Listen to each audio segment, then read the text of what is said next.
Assalamualaikum warahmatullahi wabarakatuh. Perkenalkan, nama saya Muhammad Lutfi Jamjami dengan nomor NIM 23010200182.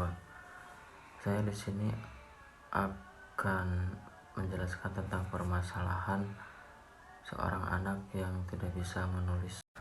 Menulis merupakan hal yang tampak mudah bagi anak. Begitu adanya bagi anak-anak saat proses belajar menulis, tak jarang anak mengalami kesulitan yang membuat mereka putus asa, bahkan sampai membenci pelajaran menulis. Padahal menulis adalah kemampuan dasar dalam literasi yang penting dimiliki anak. Jangan terburu-buru memarahi anak ketika ia tampak tidak berminat belajar menulis. Karena dibalik rasa enggaknya belajar menulis, orang tua perlu tahu apa saja hal yang melatar belakanginya agar bisa menemukan cara untuk mengatasinya. 1. Kesulitan untuk mengikuti belajar. Tak dipungkiri belajar menulis itu memang sulit, apalagi untuk anak yang masih kecil.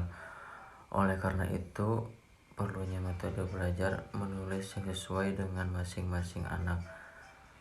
Tentunya anak akan kesulitan jika langsung disuruh menulis di selembar kertas hanya dengan melihat contoh di depan mata.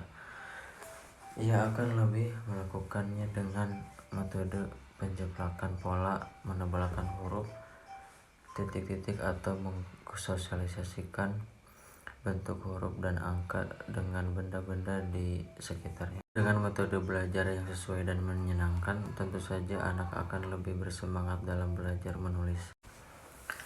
Kedua, tidak ada dukungan atau dorongan dari kedua orang tua untuk belajar menulis.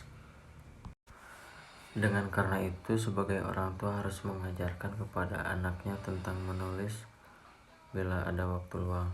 Dengan sering menulis, maka bisa terhindar dari penyakit pikun di usia muda. Ternyata ini memiliki manfaat yang besar, terutama membuat otak manusia lebih fokus untuk merencanakan sebuah kegiatan. Pada awalnya, semua orang pasti akan belajar mengenal huruf-huruf dan ejaan sebelum akhirnya bisa menulis. Meskipun menulis terlihat sangat mudah seperti berbicara sehari-hari, tapi bekal ini sangat penting bagi orang yang ingin menjadi penulis. Karena menulis untuk sebuah karangan, karya tulis, atau semacamnya tidak hanya sekedar menulis biasa. Ada beberapa hal yang perlu dipahami seorang sebelum menuangkan pikiran dan imajinasinya ke dalam bentuk tulisan. Sebab menulis pastinya memiliki tujuan kepada pembacanya.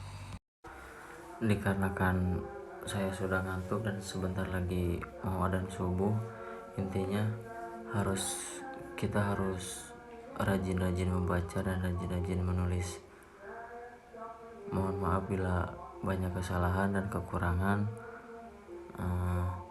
dan juga bila tidak mengerti.